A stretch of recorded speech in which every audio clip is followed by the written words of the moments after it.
since Canada. And we're joined now by his team principal, Mike Krack. Great to see you. Congratulations. How did you do it?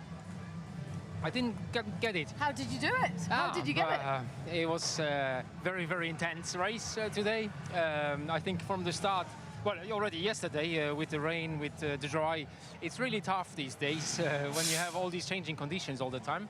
But I think, yeah, great result today for Fernando, great result for the team. Fastest lap, 19 points. I'm quite happy that we could come back a little bit from our, say, dip in performance lately. It is the first sign that hard work pays again, you know, and yeah, we need to try to keep it up now. We have Monza next week. We have another 2 races after that in the next week, so hopefully we can confirm, but today we have to enjoy what we have achieved. The start of the race obviously was crucial in that first decision to get onto the Inter, then the decision to get back onto the soft. I think you were one of the first cars on the Inter at the first stop, and then one of the first cars back onto the soft. How difficult were those decisions with the radar today? Yeah, I mean, now it is clear in hindsight, obviously, that it was the right decision. You have probably also, you can see that with Lance, we tried to leave him out, like a couple of other cars did as well. So that was not the right decision. So it is quite critical, and you have not much time to react in such time. So you have to decide within a couple of seconds, and then in the case of Fernando, obviously it was a good decision. In the case of Lance, unfortunately, we need to look at it, you know, how this came up. But yeah, all in all, this is how these things go then, and then obviously the safety car will help you to come back a little bit in the race, but the damage was done for Lance in that area, in that situation. But you've got to talk about Fernando in these situations. He's so clever. I mean, there was a point where it was running very heavily, and he decided he wasn't going to come in because I'm guessing he sort of predicted they'd stop the race or they'd bring out a safety car. Is that correct? Yeah, absolutely. We know that this can happen in such situations, and it is about survival mode, and if we can call it like that.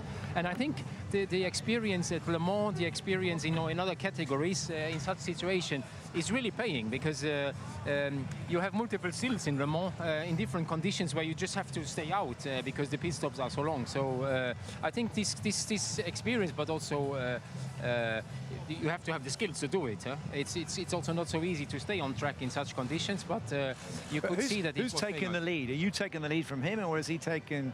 You're working together? How's it work? No, we do that together. That is something that, you know, Fernando is all the time asking, but then also when it comes to the moment, he's executing the way it has to be done. So it's a great team effort, honestly, and yeah, we couldn't be more happy today. A little bit more we could be, but we should take it how it is. You talk about wanting to take this forward to Monza and the recent dip in form. Have you got a better understanding of why that happened and how you've been able to correct things? Well, I mean, the people at base and at the track, they're really working hard. You know, in all July when we had these races where we went a little bit down, there was a lot.